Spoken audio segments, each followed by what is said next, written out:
Amém, meus irmãos? Então aí todos os avisos foram dados. Amém? Tem uma palavra de Deus para o seu coração. Hoje nós vamos falar sobre a quarta igreja da Ásia Menor, por nome de Tiatira, né? Já falamos sobre Éfeso, falamos sobre Esmirna, Pérgamo, e agora vamos falar sobre a quarta igreja da Ásia Menor. E eu gostaria que você prestasse bastante atenção, porque hoje nós vamos falar sobre um assunto muito sério. Peço que os irmãos estejam em espírito de oração ao mesmo tempo, porque o tema é pesado, tá bom? O tema é forte, eu já quero adiantar para vocês, tá bom? E eu peço que vocês, quem é acostumado a escrever ou a digitar, não faça isso hoje, irmão, porque eu tenho pouco tempo para falar tudo que Deus colocou no meu coração sobre esse tema de hoje. Então, se você escrever, se você digitar, você vai ficar perdido. E aí, tá bom? A gente vai estar passando, justamente porque eu não quero passar do horário. A gente tem Santa Ceia daqui a pouco, mas eu quero ser fiel, tá bom? Ao tema, obediente ao tempo, fiel ao tempo, tá bom? Então, se você tem celular, eu aconselho você a tirar foto, a não digitar, tá bom? Não fique digitando e nem escrevendo, porque senão você pode se perder.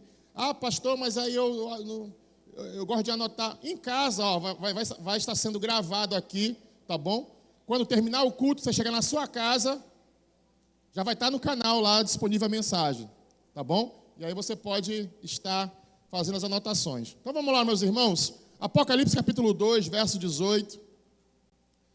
Papai e mamãe, por favor, colabora com a gente, tá bom? Segura o seu filho aí onde ele está.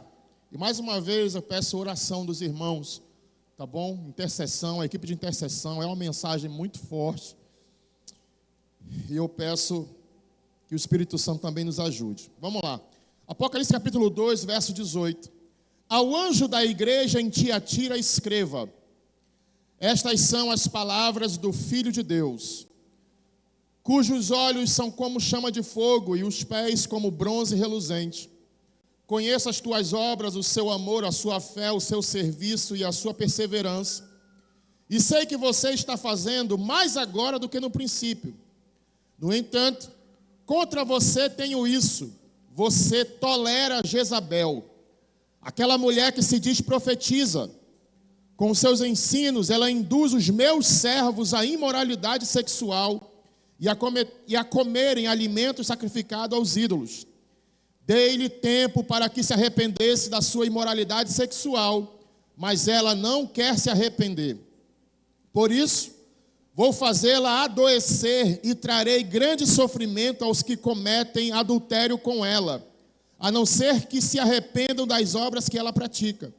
Matarei os filhos dessa mulher. Então todas as igrejas saberão que eu sou aquele que sonda mentes e corações, e retribuirei a cada um de vocês de acordo com as suas obras. Aos demais que estão em Tiatira, a vocês que não seguem a doutrina dela e não aprenderam, como eles dizem, os profundos segredos de Satanás, digo: não porei outra carga sobre vocês. Então somente apeguem-se com firmeza ao que vocês têm, até que eu venha. Aquele que vencer e fizer a minha vontade até o fim, darei autoridade sobre as nações. Ele as governará com cetro de ferro e as despedaçará a um vaso de barro.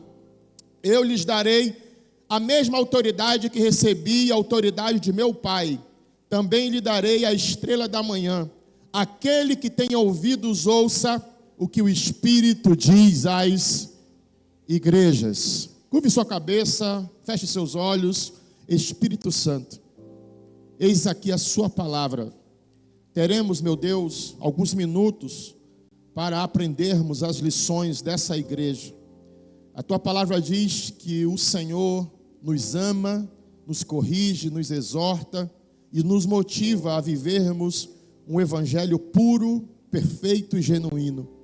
Peço, meu Deus, a tua direção e que eu consiga, Senhor, ir até o final com tudo aquilo que o Senhor pôs no meu coração essa tarde.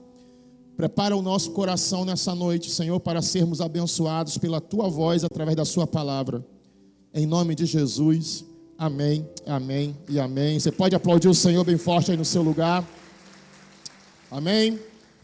Meus irmãos, quarta igreja da Ásia Menor, quais são as lições que essa igreja local, em uma cidade chamada Tiatira, ela tem a nos ensinar? Interessante que nós estamos aqui para crescermos e avançarmos como igreja local que somos. E nada melhor do que nós aprendermos com outras igrejas locais o segredo que essas igrejas, elas obtiveram do dono da igreja, Jesus. Meus irmãos, Tiatira era conhecida por suas atividades comerciais. Deixa eu te dar aqui algumas informações sobre essa cidade. Era conhecida também pelas suas manufatureiras, especialmente na produção de tecidos tingidos, como a púrpura. Um exemplo disso é uma mulher, lá no livro de Atos, no capítulo 16, no verso 14, verso 15, por nome de Lídia.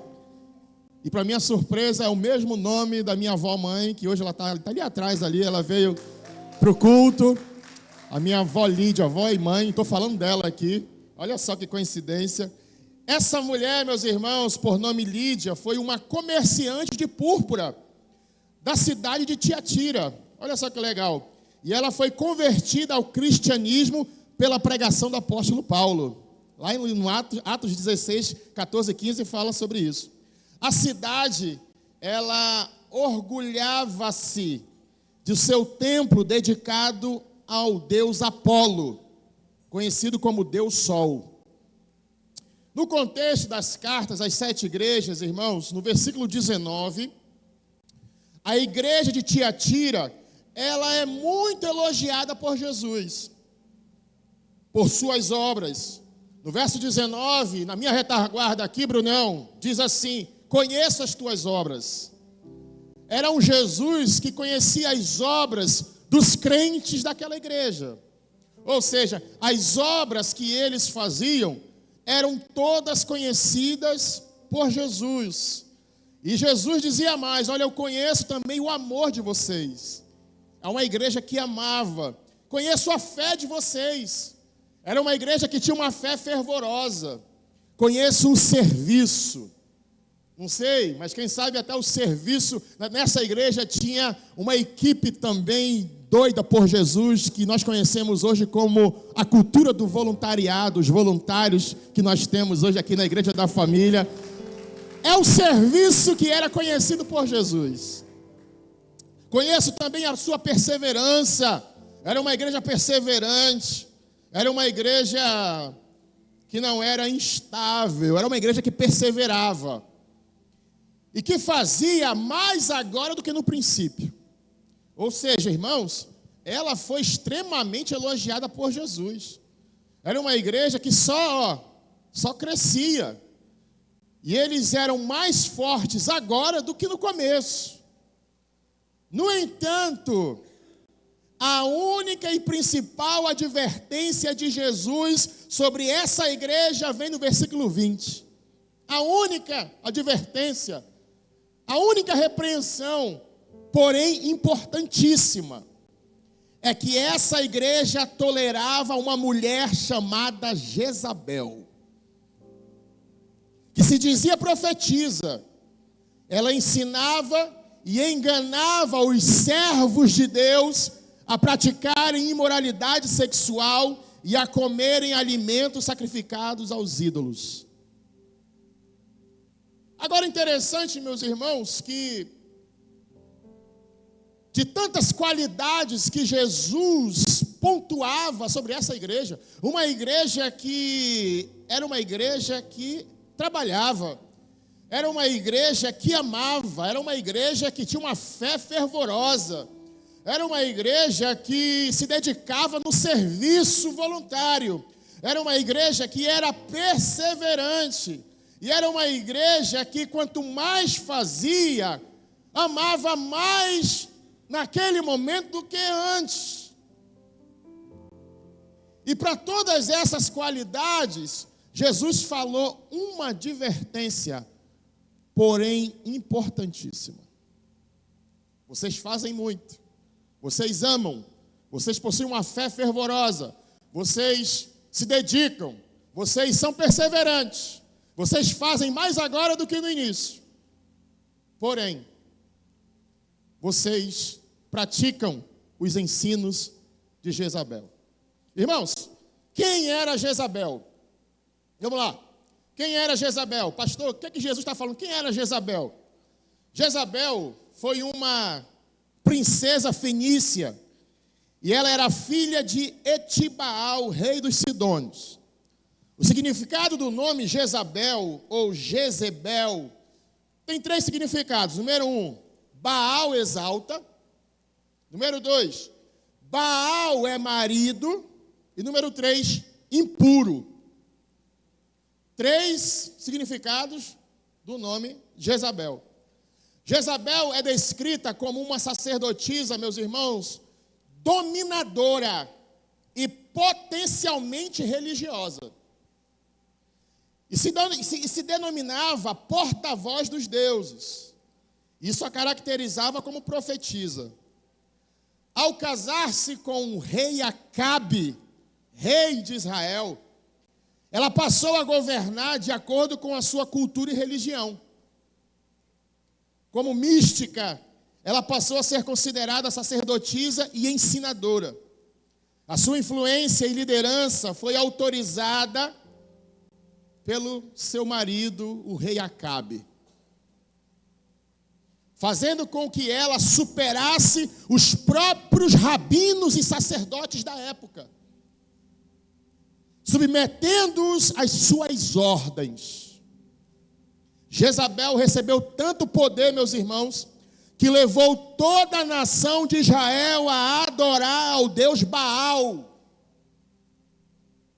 Inclusive os sacerdotes judaicos que deveriam ser contra isso, ela conseguiu convencê-los.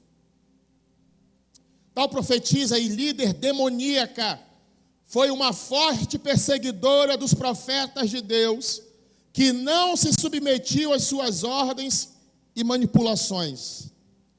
Jezabel, se eu fosse você, já pegava o celular para tirar foto. Jezabel é uma figura simbólica que representa a corrupção e a sedução espiritual dentro de uma igreja. Eu falei que ia ser forte.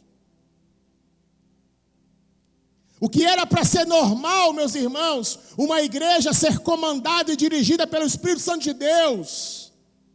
A igreja de Tiatira era uma igreja que era comandada e dirigida pelo espírito de Jezabel.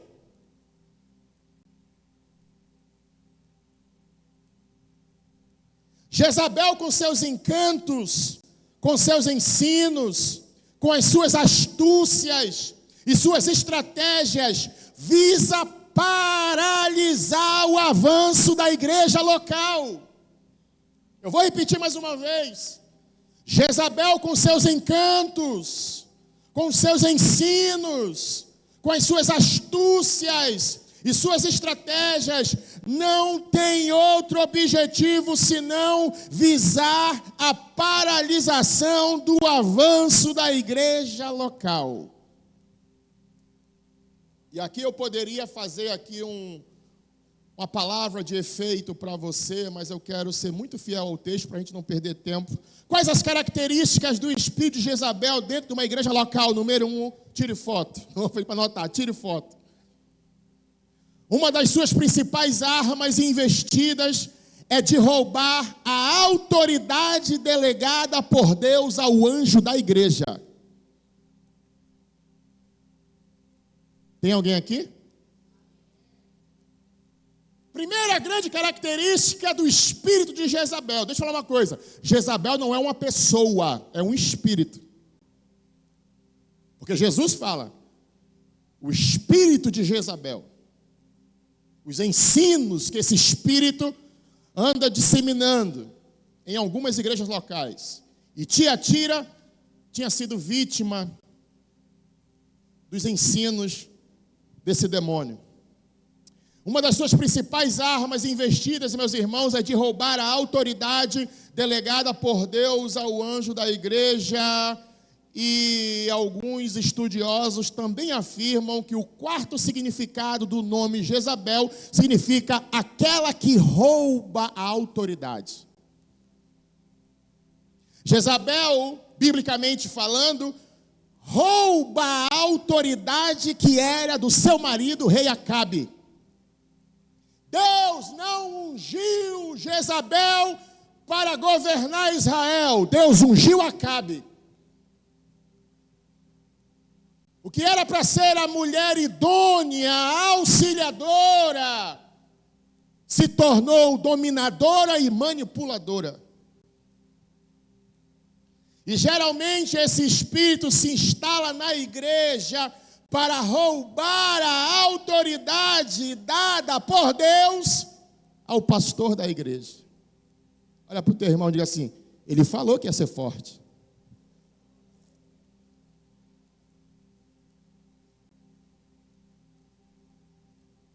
Ela gosta de atuar, disseminar situações onde o pastor dá uma instrução, esse espírito vem e tenta desfazer tudo aquilo que o pastor instruiu a sua igreja. Se o pastor disser: olha gente, a partir de hoje vai ser assim, o espírito de Jezabel entra em ação em algumas mentes, em alguns corações, em algumas pessoas, dizendo: não faz isso que o pastor pediu, não. Não faz isso que a pastora pediu, não. Não é bem assim. Eu acho que o pastor está equivocado. Não, se ele pedir para fazer assim, faz do outro jeito. Olha para o teu irmão e diga assim: é forte isso, irmão. Ela a todo custo tenta roubar a autoridade do pastor. É aquela que rouba-lhe a autoridade. Ela a todo custo tenta roubar a autoridade do pastor, não se submetendo e ensinando outros membros também a não se submeterem. É forte isso, irmão. Você sabe que, no que diz respeito à batalha espiritual, existem hierarquias.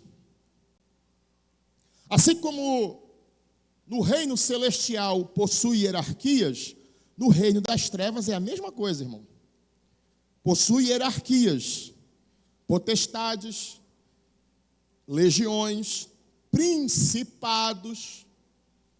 Existe demônio fortão, existe demônio fraquinho, existe demônio que comanda cidades, existem demônios que comandam a política, existem demônios que comandam em outras situações da nossa vida. E Jezabel, irmãos, eu não posso, estudando isso aqui, classificar como um demônio fraquinho, irmão. Porque eu tenho certeza que tanto você quanto eu, que possui uma vivência no Evangelho, já puderam presenciar grandes igrejas com grande quantidade de membros, de uma hora para outra acabar, irmão. De uma hora para outra haver rebelião, de uma hora para outra haver divisão. Porque quando Deus levanta um pastor, levanta um líder para tratar com a igreja, Deus fala com quem ele levantou. Quando Deus levantou Moisés, quando Deus queria falar com Moisés, Deus não falava com o povo, Deus falava com Moisés. No entanto que Miriam teve ciúme disso. Que negócio que Deus só fala com meu irmão, só fala com Moisés. Não, eu discordo. Eu não aceito isso. Está errado, Deus. É do meu jeito, é da minha forma. Aí Deus falou, como é que é? Tu quer ensinar o padre a rezar missa? Vem cá, Miriam, vem cá. Contigo eu falo através de visões e de revelações. Mas com meu servo Moisés, eu falo face a face, ponto final. E se tu insistir, Miriam, tu vai ficar leprosa. Adivinha o que ela fez? Ficou leprosa, irmão. Ela ajuda no enfraquecimento da palavra e da autoridade do pastor.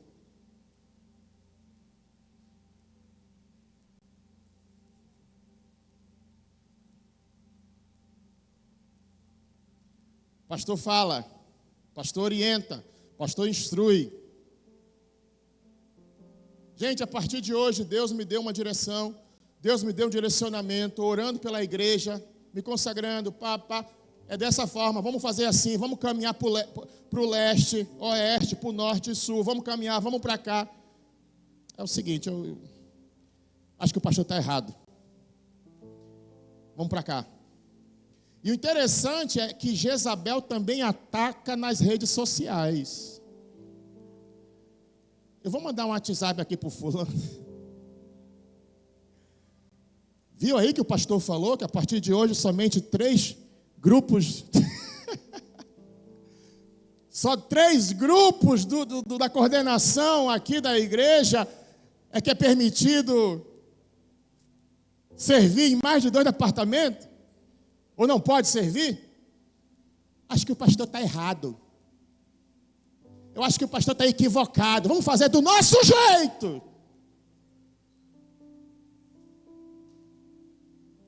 Olha para o teu irmão e diz assim, cuidado com Jezabel, irmão. Segunda característica de Jezabel. Ela tem a tendência de controlar ou coordenar tudo. Assim como Jezabel buscava dominar todas as questões em Israel em sua época.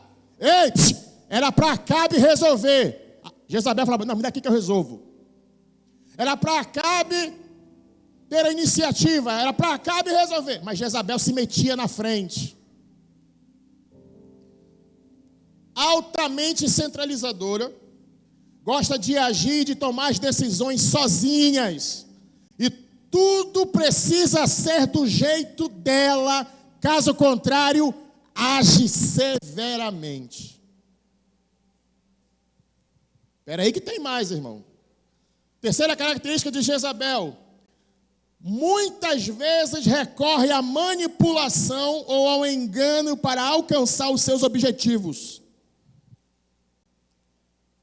Ela age oferecendo recursos para ter pessoas em suas mãos para o fim de manipulação, fazendo com que essas pessoas obedeçam às suas ordens. Cá, irmão, está precisando de quanto? R$100? Está aqui, R$100. Oi, irmão, está precisando de quanto? 500? Está aqui, 500, pega. Opa. Mas vem cá, vou fazer um churrasco lá em casa. Vocês vão lá em casa? Vamos, claro. É o seguinte, olha, o pastor deu essa ordem, mas eu quero que vocês façam dessa forma que eu estou falando, tá bom? Tá bom, fechado. É muito perigoso, irmão. Quarta característica. O uso da sedução para desviar as pessoas da justiça. Jezabel seduzia os membros da igreja de Tiatira à prática da prostituição e a comunidade permitiu a sua permanência. Apocalipse capítulo 2, verso 20. Ela usa o seu corpo sedutor. Ela usa o seu olhar sedutor. Ela usa o seu jeito sedutor. Sua forma de sentar sedutor. E com isso ela consegue 3 coisas. Número 1, o olhar dos homens solteiros e casados. O texto está dizendo, Vocês têm praticado os ensinos de Jezabel, que tem feito muito mal aos meus servos.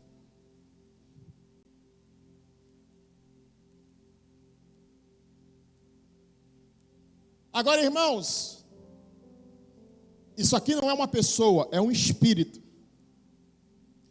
Entra tanto dentro de um homem como também dentro de uma mulher. Um homem ou uma mulher possuído por esse espírito, irmão, é uma desgraça. Agora, interessante, Jesus não está falando que esse espírito atuava fora da igreja, atuava dentro da igreja.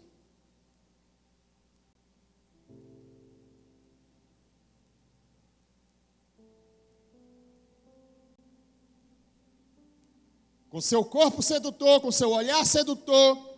Irmão, uma mulher quando quer chamar a atenção, ela sabe usar o decote para aquela situação.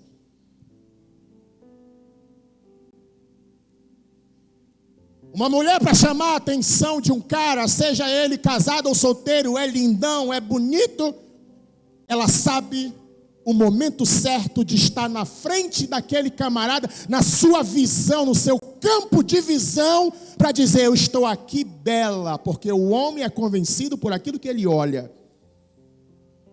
E ela sabe botar o batom para aquela situação. Ela sabe sentar para que esteja no campo de visão daquele camarada que ela quer abocanhar.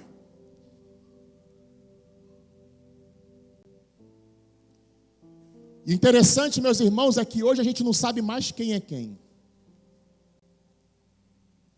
Até um tempo atrás a gente sabia identificar, ali vai uma mulher de Deus. Hoje a gente não sabe mais, está tudo misturado, irmão. Eu vi uma vez um vídeo, né, no Instagram, passa assim, a gente não segue, mas às vezes passa assim, de uma irmã que está dando uma palavra no púlpito, acho que muitos aqui já até viram, ela está dando uma palavra no púlpito. Agora uma mulher com um seio enorme, um glúteo enorme, com um vestido colado, e do lado os auxiliares da igreja. Interessante que a câmera foi bem na frente do auxiliar que estava aqui. Ela estava falando da palavra, de salto alto, aqui. E ele é bem assim, ó, com a mão bem aqui. Meu Deus. Misericórdia, Jesus. Eu não vou olhar, eu não vou olhar, eu não vou olhar. Hoje a gente não sabe mais quem é quem, gente. O negócio está mudado. Eu sei que é um tipo de assunto que incomoda algumas mulheres. Eu sei, irmão. Não caí de paraquedas no evangelho hoje, não. Usos e costumes? Não, não pode, só não tem esse direito. Mas uma mulher de Deus sabe se vestir como uma mulher de Deus, irmão.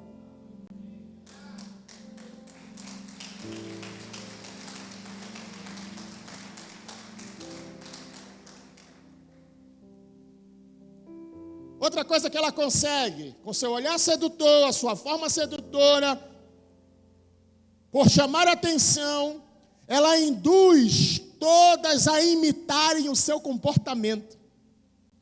Rapaz, olha como a fulana está vindo para a igreja, acho que é legal. Mini saia, ou então, roupa. Eu não sou muito bom para falar disso não, mas é Ágata, irmão. Sobre etiqueta cristã.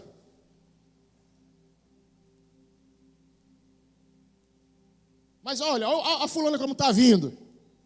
Está vindo toda, não é aquele vestido que marca a roupa, né? Marca o corpo, não é isso? Né? Toda, tem uma cinturinha, tem um negócio grandão. Irmãos, literalmente, irmão. Eu estava falando uma vez numa reunião de pastores, que Jesus nos arrebate logo, antes que lá na frente, quando tiver um retiro gospel, os homens estarão de sunga e as mulheres de biquíni, irmão. Não tem mais temor. Está avacalhado. O que essa galera dessa geração, às vezes, de forma desrespeitosa, falam dos irmãos dos anos 80? Eram careta. Que mais? Eram religiosos. Que mais? Eram crentes quadrados. Que mais? E por aí vai, irmão. Mas uma coisa que eles tinham e que essa geração não tem é o temor por Deus.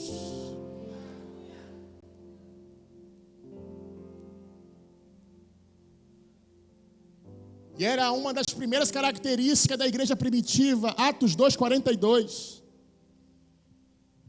Terceira coisa que essa mulher faz, esse espírito faz, com seu olhar sedutor, jeito sedutor, a forma de sentar é sedutor. Geralmente ela não ensina esse pecado falando, mas ensina através do seu comportamento pecaminoso.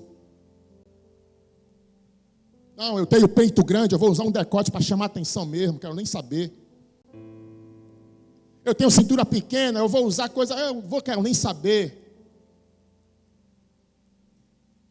Irmãos, algumas podem me criticar por aquilo que eu vou falar agora. Mas lembra da igreja que nós falamos semana passada? De Pérgamo? Que era uma igreja que fazia muito para Deus, mas não promovia a santidade. Lembra que eu falei isso semana passada? Irmãos, desculpa com a sinceridade, você pode me julgar e tem todo o direito, tá? Tem mulheres que nunca pisaram em uma igreja, que se vestem muito melhor lá fora do que muitas mulheres crentes hoje dentro de uma igreja.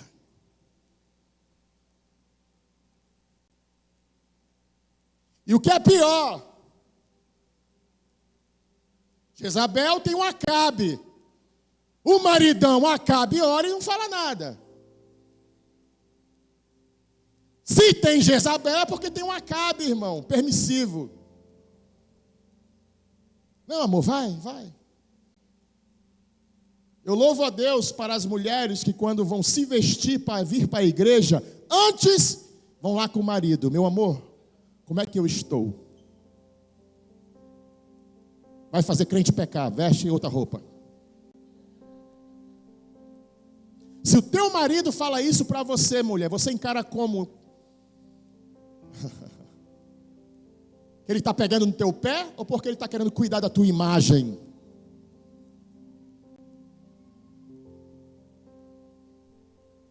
Jezabel não tem nenhum pudor, irmão. Ela fala e ela faz e está nem aí. Quinto, olha o espírito. Quinta característica desse espírito. O espírito não demonstra remorso por suas ações. A pessoa que está vivendo sob a influência de Jezabel não demonstra nenhum tipo de remorso ou de arrependimento pelas suas atitudes.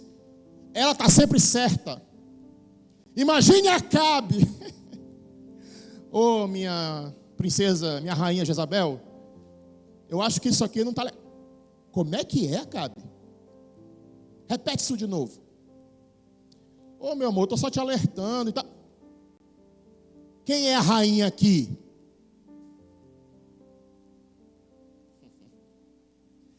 Ela se demonstra sempre certa e detesta ser corrigida.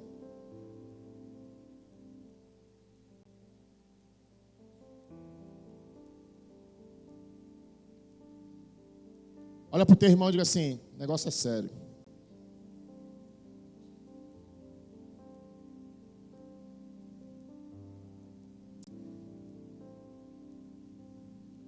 Por que eu quis centralizar nas ações de Jezabel?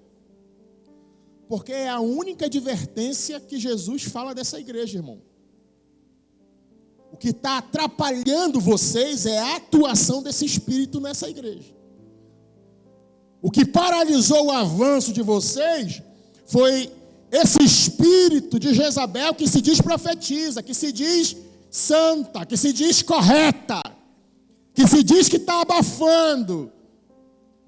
É esse espírito, irmãos.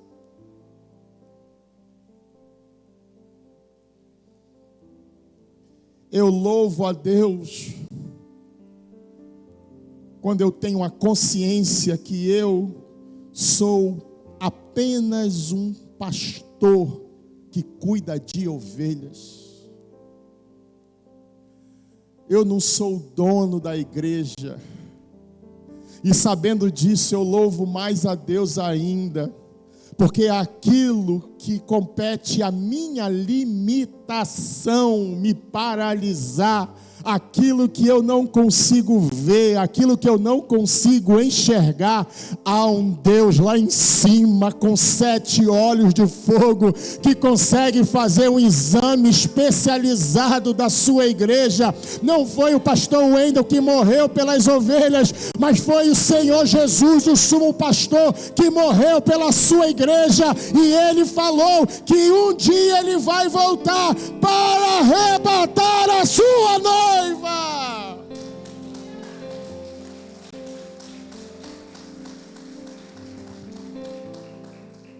Como é que a gente elimina esse espírito, gente?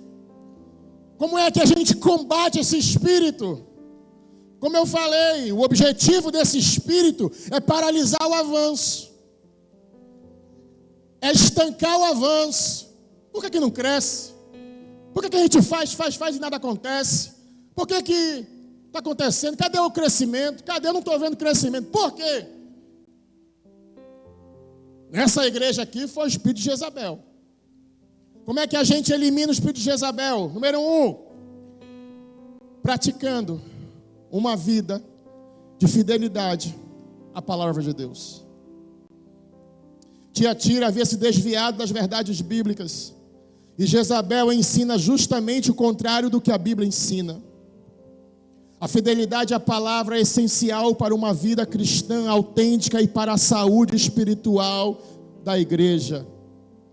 Quer ver o homem pecar, é tirar a Bíblia do coração dele. Quer ver a mulher pecar, é tirar a Bíblia do coração dela. Quer ver uma igreja deixar de ser espiritual e passar a ser uma igreja mundana, é tirar a palavra do meio da igreja. Olha para quem está ao seu lado e diga assim: não abandone a palavra por nada. Seja profeta para ele, para dizer: olha, não abandone a palavra por nada. Não abandone a palavra por nada. Guardei a tua palavra no meu coração, ó Deus, para que eu não venha pecar contra ti, ó Deus. Foi o que Deus falou para Josué. Josué quer ser próspero. Josué quer ser um conquistador. Josué quer continuar o legado e ver eu fazendo na tua vida ainda mais do que eu fiz com teu antecessor Moisés. Não se aparte do livro dessa lei, Moisés. Josué, antes medita nela dia e noite. Então essa palavra, eu estou pregando para alguém que vai avançar esse ano. Então essa palavra, Josué, fará você prosperar em todos os teus caminhos. Igreja da família, vamos voltar a ser fiel à palavra de Deus. Como está o nosso contato com a Bíblia? Como está o nosso contato com a palavra? Deixa eu falar uma coisa, já foi dito aqui várias vezes. Se você é aquele tipo de crente que só se contenta com a gasolina que você se abastece no domingo, você está morto. Não podemos nos alimentar somente aos domingos, irmãos. É todo dia eu meditar na Bíblia, eu preciso me esforçar, eu preciso. Não tenho vontade de ler, mas ler sem vontade mesmo, irmão. Mas eu sinto sono. Lê, começa a ler. Dizem por aí que a palavra de Deus é a melhor melanina que existe. Tem a atuação mais forte que o maracujá. Estou sem sono, insônia. Leu a Bíblia, primeiro versículo. Já deu sono, irmão. Melanina ou melatonina? Alguém me ajuda aí. Melatonina. Corta essa parte, tá, mídia? Praticando uma vida de fidelidade à palavra de Deus, meus irmãos. Amando o que está escrito nela. Se na Bíblia está escrito que isso que eu estou fazendo entristece o coração de Deus, para que eu vou insistir? Se a Bíblia está dizendo que aquilo que eu estou fazendo está me causando separação entre eu e o meu Deus, para que eu vou continuar fazendo? Ah, pastor, mas eu sou falho. Ah, pastor, mas eu sou pecador. Ah, pastor, irmão, vamos parar com essa baboseira, irmão. Tu acha que Deus não sabe que a gente é pecador? Tu acha que Deus não sabe que a gente é falho? Tu acha que Deus não sabe? Vamos parar, meus amores, de ficar dando desculpa para Deus, para suavizar o gosto e a prática pelas coisas erradas. Não, Deus é amor, pastor, conhece meu coração, eu sou errado. Claro, irmão, até Jesus voltar a gente vai estar nessa vida. Nós temos que procurar fazer a nossa parte. Número 2, como é que a gente vence esse espírito de Jezabel? Ouvindo e obedecendo as instruções da minha autoridade. Tiatira tinha um pastor, mas Jezabel induzia os membros a não acatarem as instruções que vinham da autoridade. Ouvindo e obedecendo as instruções da minha autoridade. E eu vou lá para Hebreus capítulo 13, verso 17, que diz assim: obedeçam seus líderes e sigam as suas instruções, as suas ordens, pois eles cuidam sempre das necessidades espirituais de vocês, porque sabem que vão prestar contas disso a Deus. Se vocês obedecerem, eles farão o trabalho com alegria, mas se vocês não obedecerem, eles trabalharão com tristeza. Irmão, deixa eu falar uma coisa. Se tem uma coisa que nós líderes, às vezes a gente cansa, irmãos, é quando a gente passa a orientação correta, é quando a gente fala, meus amores, está aqui na palavra. Meus irmãos, não vamos fazer isso, é aqui, ó. Aí taxa a gente de que quer ser o certo, aí taxa a gente de querer ser crente demais, aí taxa... Irmão, tem uma hora que, é como a Bíblia fala, dá tristeza. Tem hora que dá vontade de dizer, irmão, tu quer se lascar, então se lasca. Que isso, pastor, você vai estar... Então percebe, irmão, que a gente é criticado fazendo e não fazendo? Se faz demais, quer ser o sertão. Se faz demais, quer ser o santarrão. E se não faz, é relapso. Então, meus irmãos, Deus está falando. Deus, ele levanta autoridades.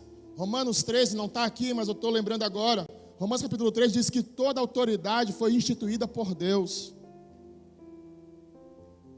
Toda a igreja local possui uma autoridade lá. Toda a igreja local possui alguém que Deus levantou como autoridade sobre as nossas vidas.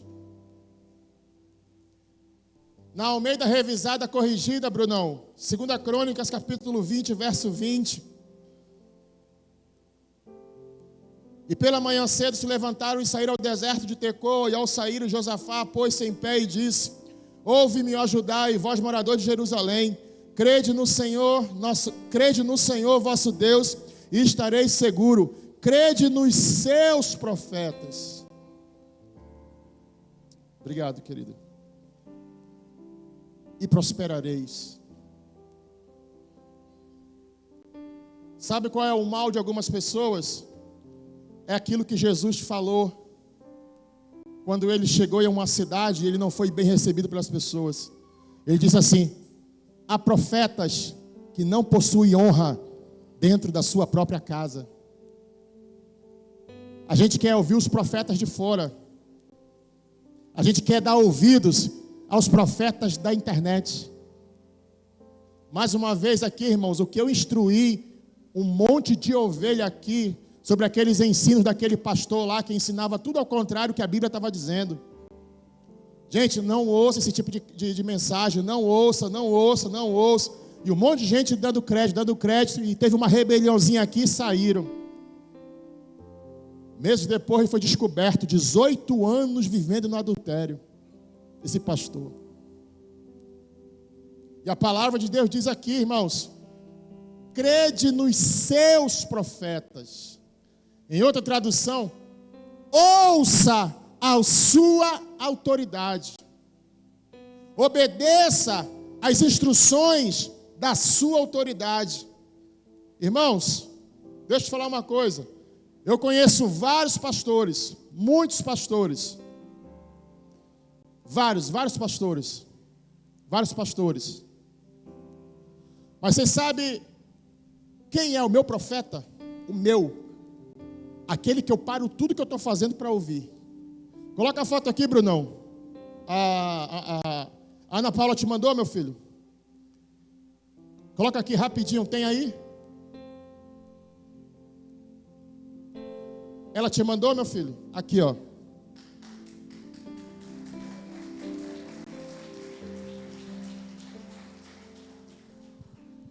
Esses são os meus profetas. Irmão, não adianta a gente querer mudar aquilo que já está escrito, irmão. Não adianta eu querer inventar a roda. A roda já foi inventada, já foi criada, é só copiar. Aqui, ó, eu ouço o que ele tem para me instruir. Eu ouço a instrução que me abençoa, vem dele. Pode vir Malafaia, pode vir Tiago Brunet, pode vir Felipe Valadão. São pastores que eu admiro, mas que não têm a unção que vai me fazer prosperar. Porque a Bíblia diz: crede no Senhor vosso Deus, estareis seguro.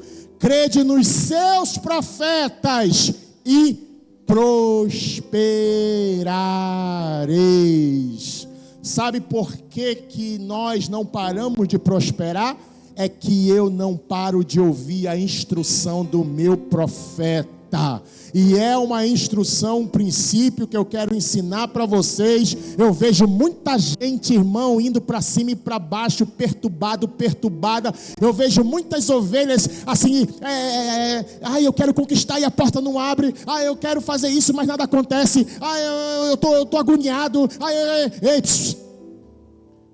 Costuma ouvir a tua autoridade. Costuma ouvir os teus profetas que Deus estabeleceu, que Deus levantou nessa igreja, e vai se cumprir a palavra de Deus que diz: crede no Senhor vosso Deus, estareis seguro. Crede nos seus profetas e todos vocês vão prosperar segundo a palavra de Deus, irmão.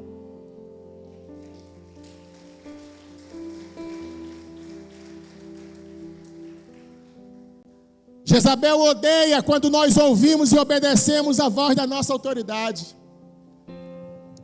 Tu vai ouvir a voz do pastor? O pastor deu uma instrução, tu vai acatar? O pastor deu aí uma direção, tu vai obedecer? Tu vai fazer? Eva no jardim tinha uma voz de autoridade sobre ela. Não coma, certamente morrerá. Era a voz da liderança sobre Eva. No próximo capítulo, ela deu ouvidos a uma outra voz. Pode comer, porque certamente você não vai morrer. Eva ouviu a voz de quem não devia, comeu, pecou e foi expulsa do jardim. Perdeu tudo que Deus havia preparado para ela. Olha para o teu irmão e diga assim: você está vivo aí?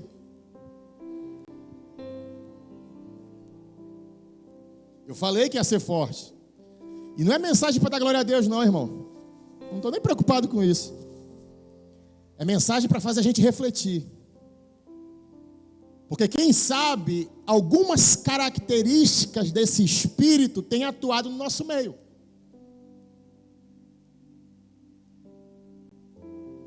Então fala para o teu irmão e diga assim, fala: irmão, tu está vivo? Pega na mão dele, irmão, tu está vivo? Fala comigo, irmão, fala comigo assim, ó: a voz que eu tenho que ouvir. Não, só 3 vozes, irmão. Vamos lá, a voz que eu tenho que ouvir, obedecer e que me faz prosperar é a voz da minha autoridade.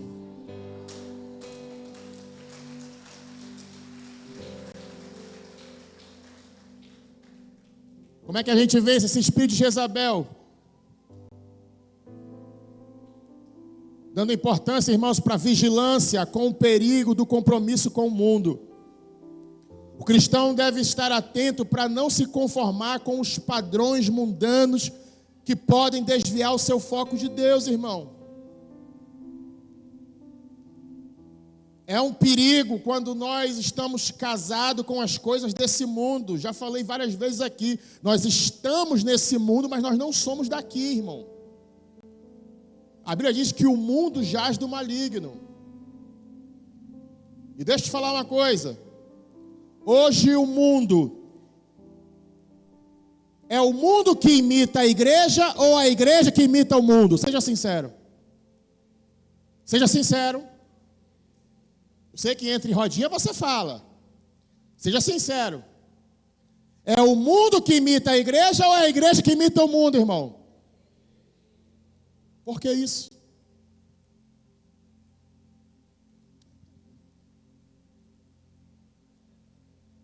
Crente, um monte de crente fazendo. Ah, mas é legal.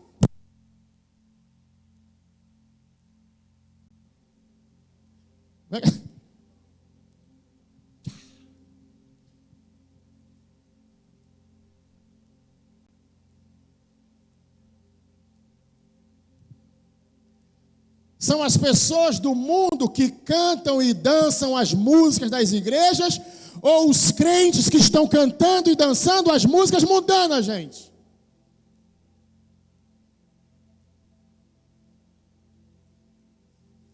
O que está acontecendo, meu povo?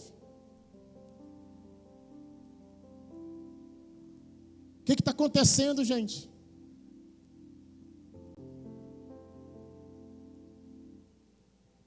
Romanos 12, 2. Pastor, você está pegando pesado. Pastor, eu não estou gostando. Vamos ver se é eu que estou falando ou se é a Bíblia. Vamos lá? Romanos 12, 2. Não se amoldem ao padrão desse mundo, mas transformem-se pela renovação da sua mente, para que sejam capazes de experimentar e comprovar a boa, agradável e perfeita vontade de Deus. Na linguagem de hoje, irmãos, eu sei que talvez você não concorde muito, mas na linguagem de hoje, vamos ver o que está escrito. Olha o que está escrito. E não vivam como vivem as pessoas desse mundo. Irmão, deixa eu falar uma coisa, irmão, pelo amor de Deus. Tem que haver uma distinção. Tem que haver uma identidade. Tem que haver uma diferença. Não pode, irmão, haver uma mistura. Hoje, infelizmente, irmão, está tudo... A gente não sabe quem é quem. Ah, pastor, mas você está querendo julgar o livro pela capa. Mas não, irmão. A capa diz muito sobre o conteúdo. Vou repetir. A capa diz muito sobre o conteúdo.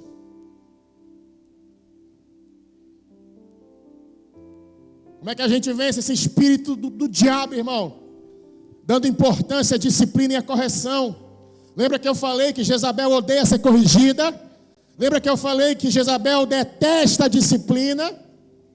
Não devemos ignorar ou rejeitar a correção, mas recebê-la como um meio de crescimento e alinhamento com a vontade de Deus.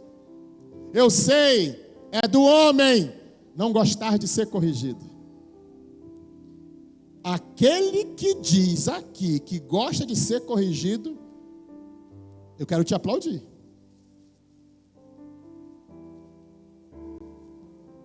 Não gosta, irmão. A gente não gosta de ser corrigido.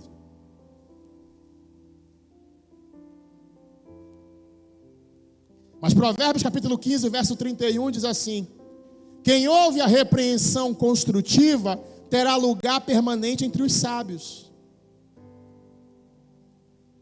Provérbios 15, 32 diz: quem recusa a disciplina faz pouco caso de si, mas quem ouve a repreensão obtém entendimento. Provérbios 15, 5: o insensato faz pouco caso da disciplina do seu pai, mas quem acolhe a repreensão revela a prudência. Um grande empresário das antigas uma vez me falou: Wendel, mais vale uma crítica do que 100 elogios. Porque às vezes o ser humano, nós nos intoxicamos com a fumaça do elogio. Está bem, uau, está arrebentando, uau. Aí eu vou me engrandecendo, eu vou me orgulhando, ao ponto de ficar todo doidão com a fumaça do elogio. A crítica faz a gente refletir. A crítica faz a gente pensar nas nossas atitudes. E em último lugar, eu não tenho mais tempo, como é que a gente elimina esse espírito de Jezabel e manda ela para o quinto dos infernos? Dando o valor da verdadeira santidade. Tiatira, para Deus, fazia muito, gente. Tiatira, para Deus, trabalhava muito. Já foi dito aqui. Mas ao mesmo tempo que fazia, era uma igreja mergulhada no pecado da prostituição e da imoralidade sexual. Eu faço para Deus, mas eu me prostituo ao mesmo tempo. Eu faço para Deus, mas eu vejo pornografia ao mesmo tempo. Eu faço para Deus, mas eu curto foto de homem casado no Instagram, sendo eu casada. Eu faço para Deus, mas quando aquele homem bonito passa, eu olho com um olhar indecente para ele. Eu faço para Deus, mas eu não consigo ver uma irmã que começa a fazer um monte de besteira pela minha mente. Eu faço para Deus.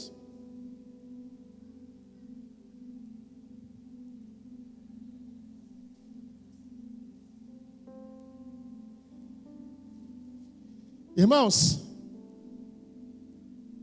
essa palavra eu falei que é forte porque ela precisa gerar temor no nosso coração. Mulher casada precisa se comportar como uma mulher casada. Homem casado precisa se comportar como um homem casado. Solteiro precisa estar casado com quem?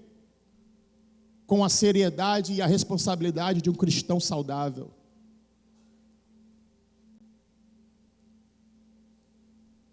É possível, é possível eu viver uma vida, 50 anos numa igreja, faço, visito, eu faço, eu oro, eu jejuo, eu faço, e vou para o céu.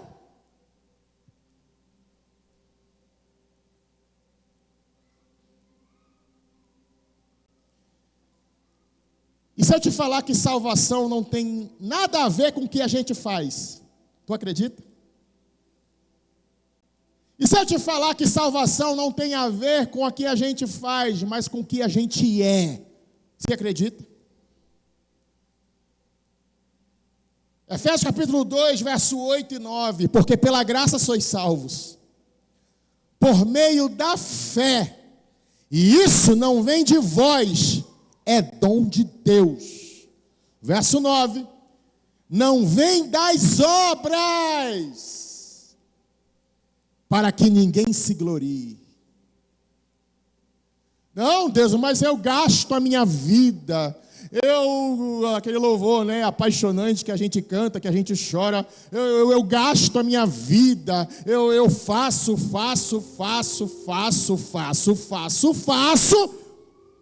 Mas o que eu sou?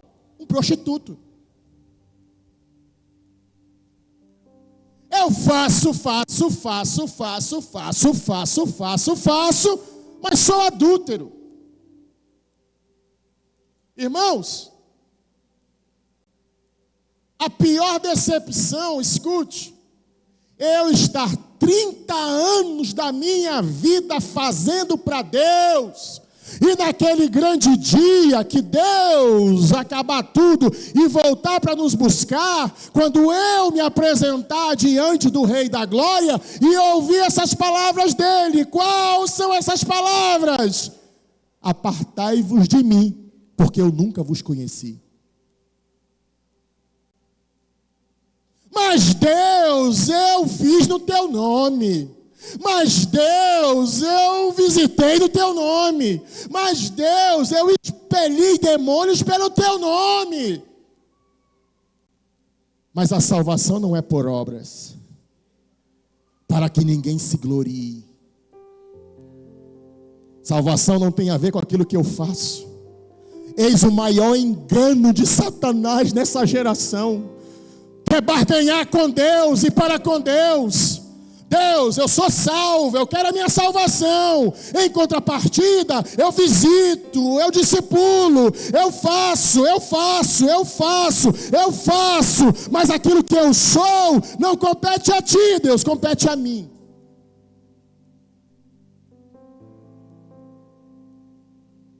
Não precisa Deus se importar com aquilo que eu sou, ou diante da multidão, ou ao apagar das luzes. Quando o meu marido não está vendo, quando a minha esposa não está vendo, quando a minha liderança não está vendo, quando é só eu e Deus e mais ninguém. 1 de Pedro capítulo 1, verso 15.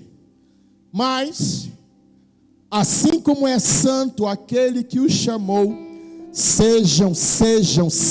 Ele não está falando façam, ele está dizendo sejam. Fala para a gente ser, não é fazer. Fazer é uma coisa, ser é outra. Olha o que ele está dizendo. Olha que aquele como é santo que o chamou, sejam. Eu vou falar até alguém pegar essa palavra. Sejam santos vocês também em tudo que fizerem.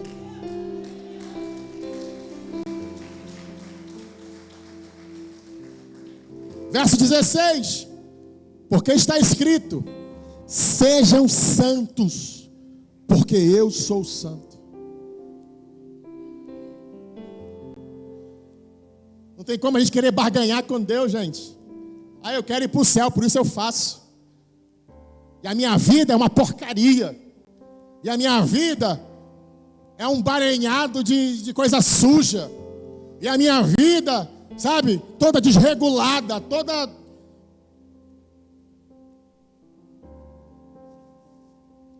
Uma vez alguém disse que naquele grande dia os nossos pecados passarão num telão. Só esqueceu de dizer que isso não está na Bíblia, tá?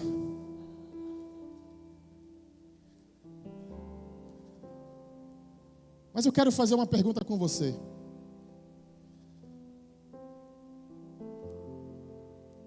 Se daqui a 30 segundos começasse a passar nesse telão aquilo que a gente é quando ninguém está vendo, você continuaria sentado no banco? Ou você seria o primeiro a sair correndo? Eu sei que é forte essa pergunta. Se passasse no telão, quando as luzes se apagam, o que nós somos na essência, ou se passasse no telão aquilo que a gente anda se alimentando na internet.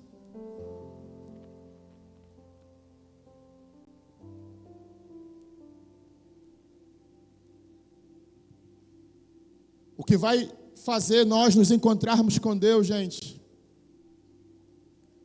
não é pelo que nós fazemos.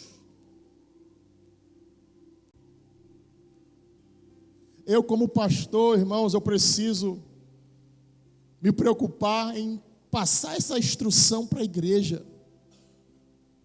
Tiatira era uma igreja que fazia. Jesus falava do amor, da fé, do serviço, da perseverança, e eles faziam mais do que antes. Mas isso não garantia a salvação deles. Porque salvação não tem a ver com fazer. Tem a ver com o nosso ser. O que vai fazer nós nos encontrarmos com Deus, meus amores, não é pelo que nós fazemos, mas pelo que nós somos. Jesus, ao olhar do céu para essa igreja, ele olhava, gente, para essa igreja e dizia assim: eu não quero que vocês parem de fazer. Sobretudo, se arrependam, porque é o ser de vocês que vai dar destino eterno para vocês quando tudo isso acabar.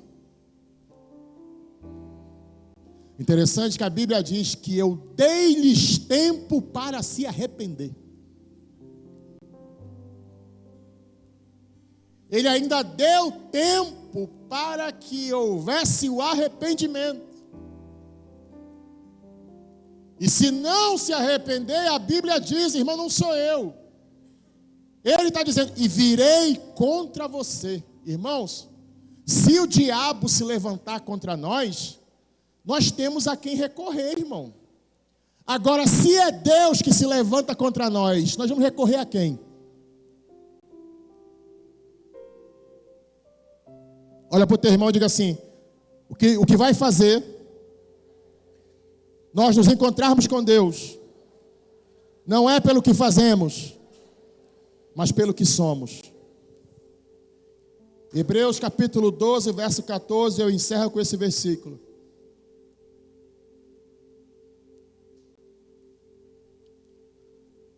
Busquem a paz com todos e a santificação, sem a qual ninguém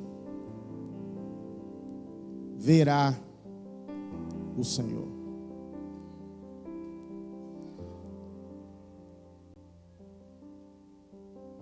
Eu sei que você se preocupa em fazer.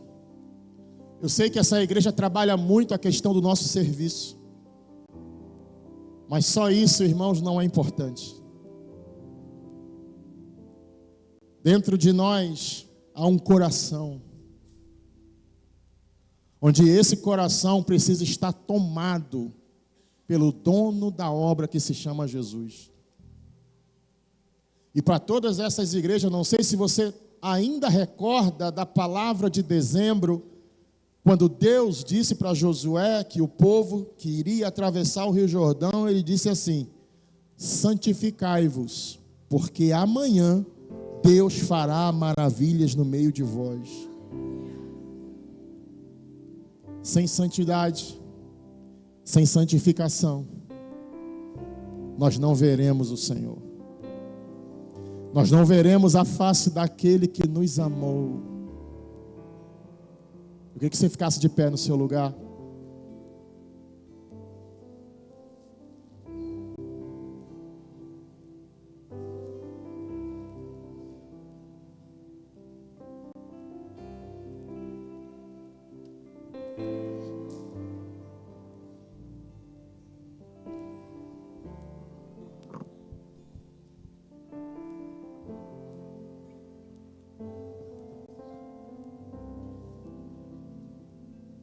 Irmãos, quando eu estava preparando essa mensagem, Deus falou muito ao meu coração.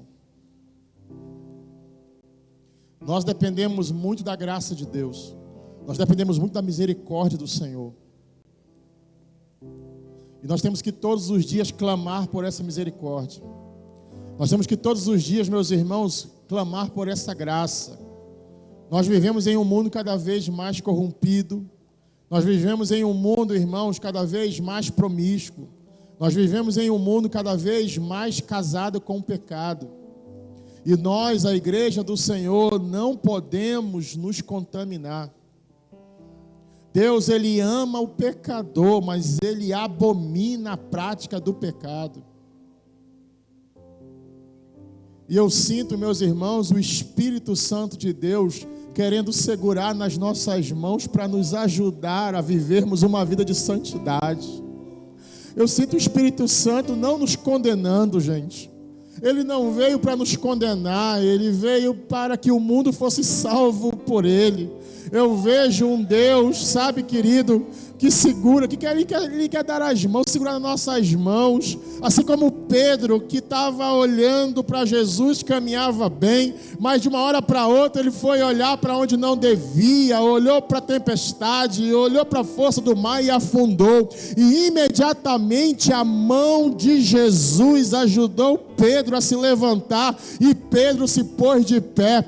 Eu vejo um Jesus que segura, que está dando as mãos para nós, e está dizendo: meu filho, não pare, meu filho, se levante, meu filho, você está sujo, se limpe, meu filho, você pecou, arrependa-se, seja humilde, peça perdão e continue a jornada. Eu vejo um Deus preparando a sua igreja para viver o melhor tempo de milagre nessa cidade, e só quem vive verá Deus fazendo coisas grandes no meio dessa igreja, irmão.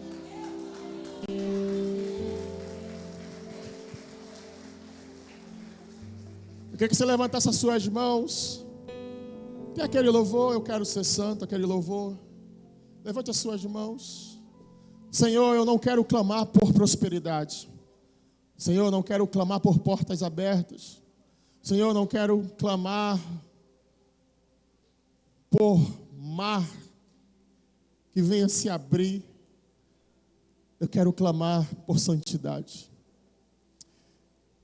Eis o clamor do nosso coração, Senhor. Nós vamos participar da ceia do Senhor. Não queremos participar de qualquer jeito. Não queremos participar, Senhor, com as nossas vestes sujas.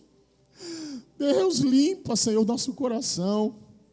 Deus, faça com que nós venhamos nos arrepender de quem nós somos, de nos arrepender dos nossos pecados, das nossas falhas. Pai, que nós possamos nos arrepender das desculpas que temos te dado, pelo fato, eu sou pecador, por isso eu faço, eu sou limitado, por isso eu faço. Não, a gente não foi feito para sermos vencidos pelo pecado. Nós não fomos feitos, Senhor, para sermos vencidos pela prostituição, pelo adultério, pela pornografia, pela imoralidade sexual. Não, Jesus, tu subiu numa cruz, e naquela cruz o Senhor falou: está consumado. Ali na cruz foi consumado a vitória sobre a derrota. Ali na cruz foi consumado a vida sobre a morte. Ali na cruz do Calvário foi consumado a graça sobre o pecado. E onde abundou o pecado, superabundou a graça de Deus. Deus, em nome de Jesus, derrama essa graça no nosso coração. Derrama essa graça no nosso coração. Derrama, Senhor, esse compromisso de sermos santos, Senhor.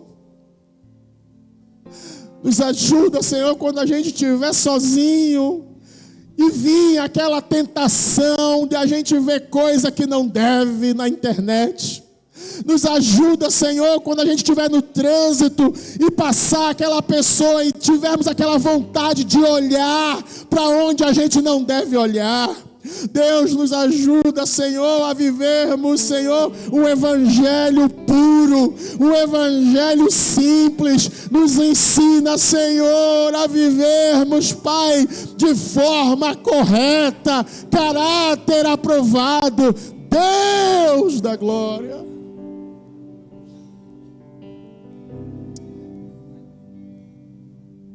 Eu quero ser santo, Jesus. Só tu és santo, só tu és santo. Tu és santo.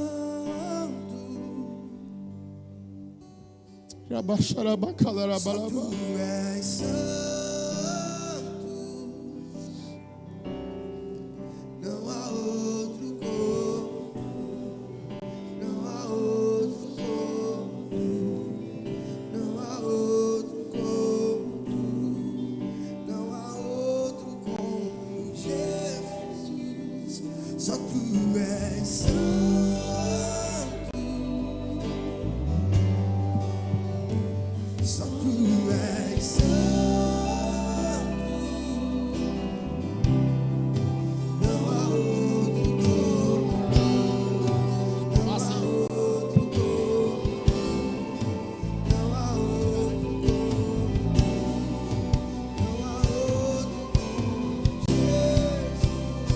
e só tu és santo. Só Ele é, e não há outro.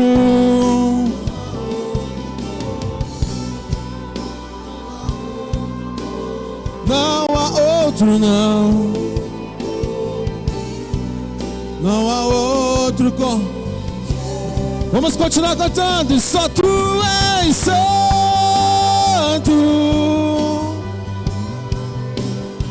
E só tu és santo. Não há outro, não. Não há outro, não.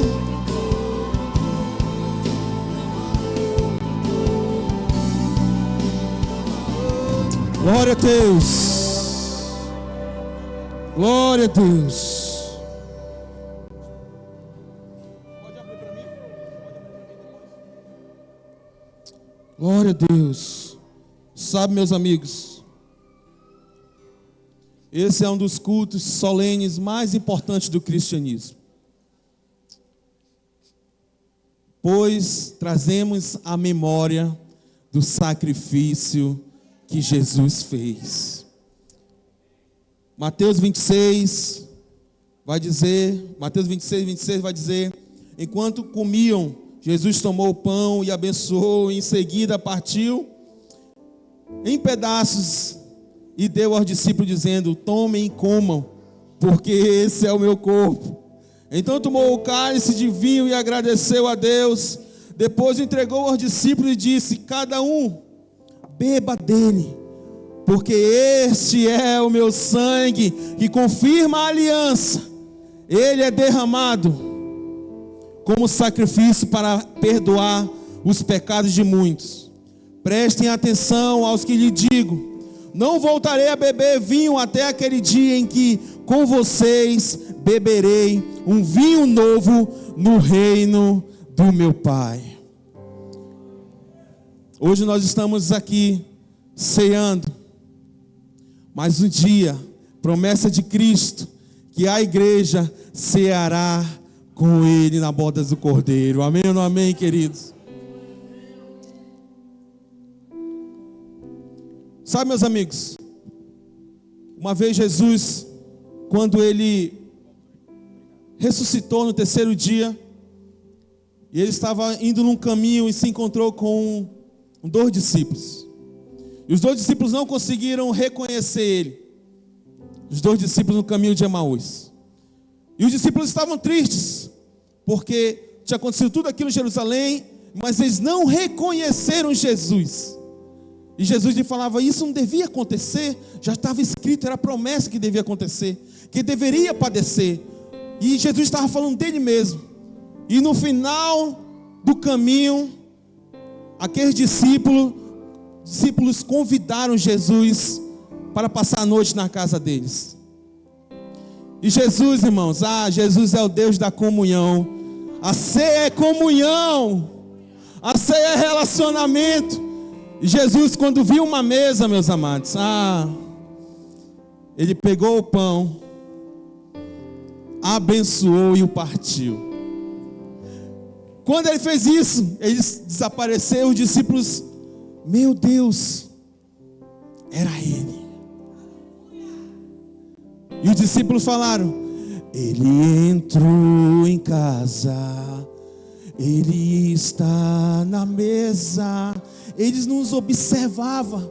Observa, sabe que o esperamos. O quê? E ao partir, Jesus partiu o pão. Nesse momento, os olhos dos discípulos abriram e reconheceram o Filho de Deus. Reconheceram que a morte não venceu Jesus. Eles reconheceram que aquele que tinha sido morto ressuscitou ao terceiro dia. Eita, larababás.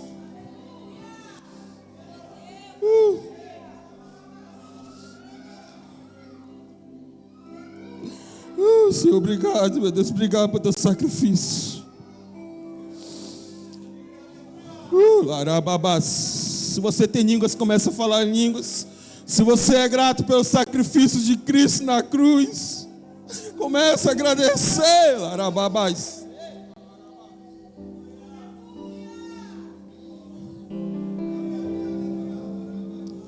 Pois eu lhe transmiti aquilo que recebi do Senhor. Na noite que o Senhor foi traído, aí tomou o pão, agradeceu a Deus, partiu e disse: esse é o meu corpo, que entregue por vocês. Façam isso em memória de mim. Pode comer do pão.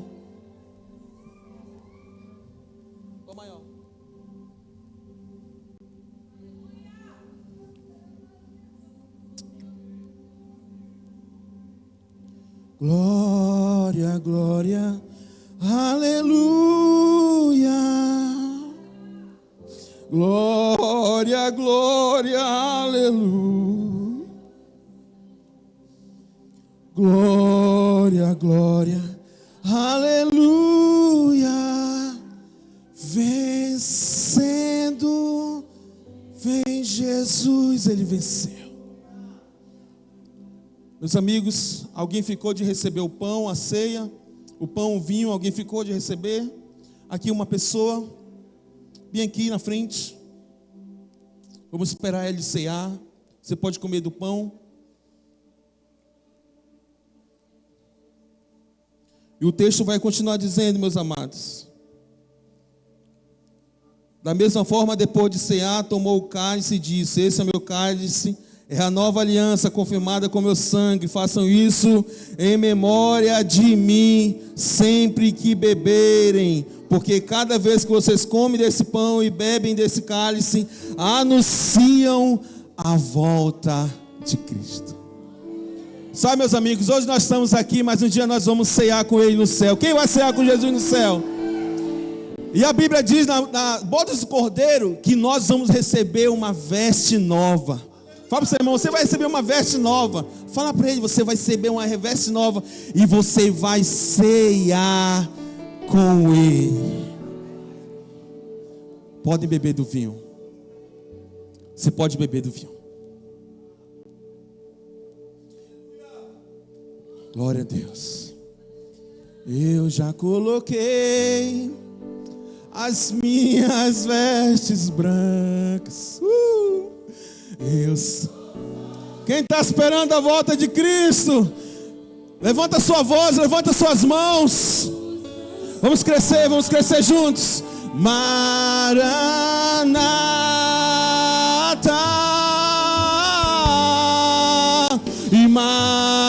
Eu já coloquei as minhas vestes. Eu só estamos te esperando, Jesus. Vem, vamos dançar. Maranata.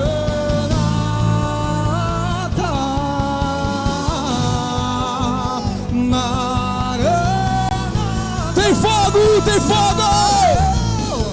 Tem fogo.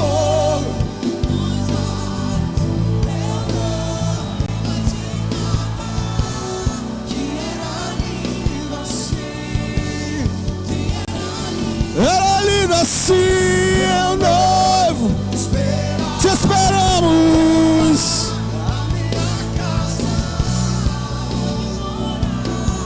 E tem fogo, tem fogo. E tem fogo nos olhos. Eu não imaginava que era lindo assim. Que era lindo assim.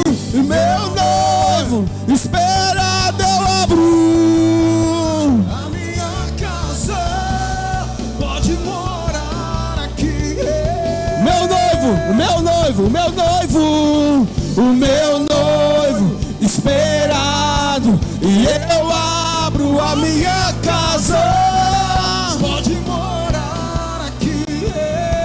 Meu noivo, o meu noivo, o meu noivo esperado eu abro a minha casa e pode morar aqui.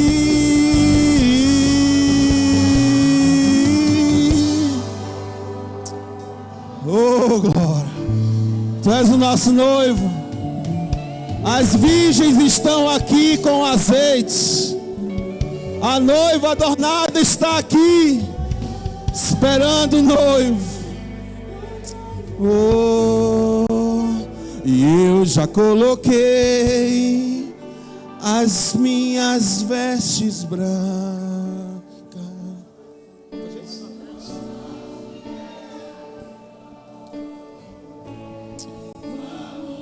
Glória a Deus.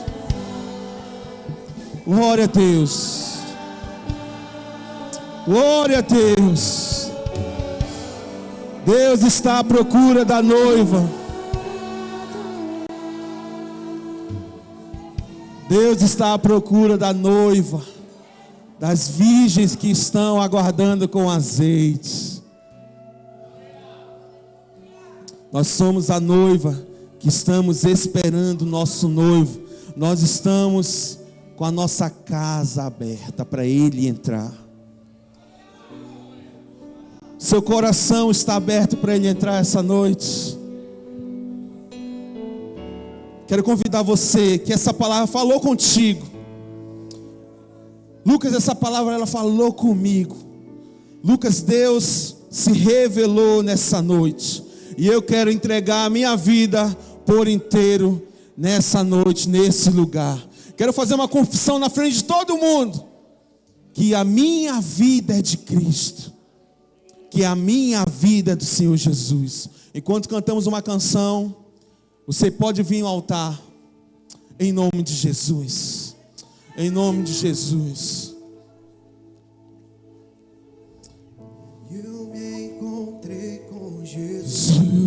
Jesus e sua luz encheu meu ser e me curou e me lavou com seu poder. Seu poder. Tem uma alma para Jesus essa noite aqui. Quanto se alegra? Tem outra aqui, você pode subir.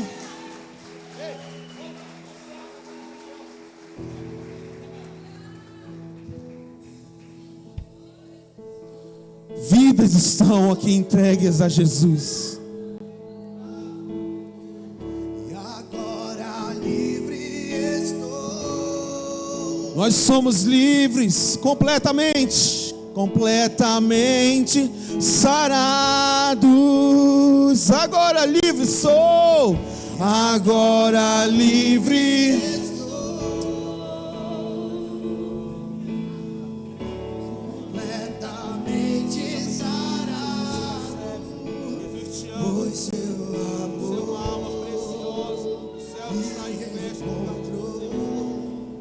Encheu o meu ser. Glória a Deus. Quantos a igreja de Cristo está feliz por essas duas almas que foram encontradas pelo amor de Cristo Jesus. Glória a Deus. Glória a Deus. Dá um ré maior. Tá em ré, né? Isso. Eis-me aqui, rendidez. Ele está rendido aqui, gente, ó. Ele está rendido aqui, ó. Vamos crescer já, banda, vamos lá. Eu sou teu, vamos lá. E eu sou teu, e tu és meu, és meu. Minha vida dou, e minha vida dou, e a ti, Senhor, rendido a ti estou, e pra sempre cantarei. Faz em mim o teu querer. Minha vida dou,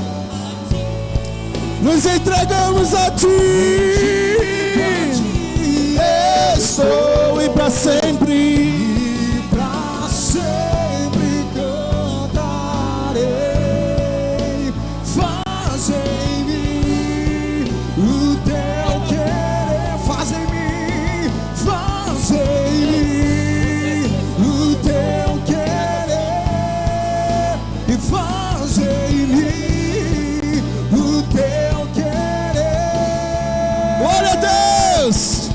Eita, glória a Deus!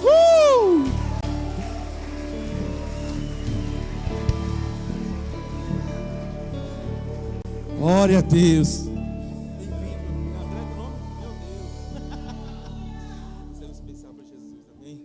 Gente, olha aqui, isso aqui é o André. É o André? Gente, André e Davi, ó, nomes bíblicos aqui, olha aqui. Ó. Melhor decisão que nós podemos fazer na nossa vida não é comprar o melhor carro, não é casar, não é nem ter filhos. A maior decisão da nossa vida é aceitar, é entregar a nossa vida por completa a Cristo. Todos nós aqui um dia estávamos perdidos, mas fomos encontrados. E nós ficamos felizes quando um irmão volta para a casa do Pai. Amém?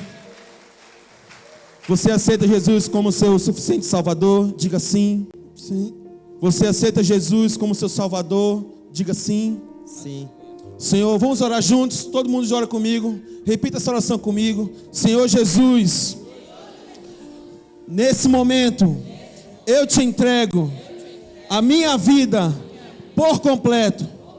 Senhor Jesus, apaga o meu passado. O que ficou, ficou para trás. Não há condenação contra a minha vida, pois o Senhor me salvou. Escreve o meu nome no livro da vida, e eu te amarei e serei fiel até o fim. Deixa o pastorzinho orar. Senhor Jesus, nesse momento estamos felizes, o céu está em festa, porque 2 vidas foram achadas por Jesus, e o céu faz festa.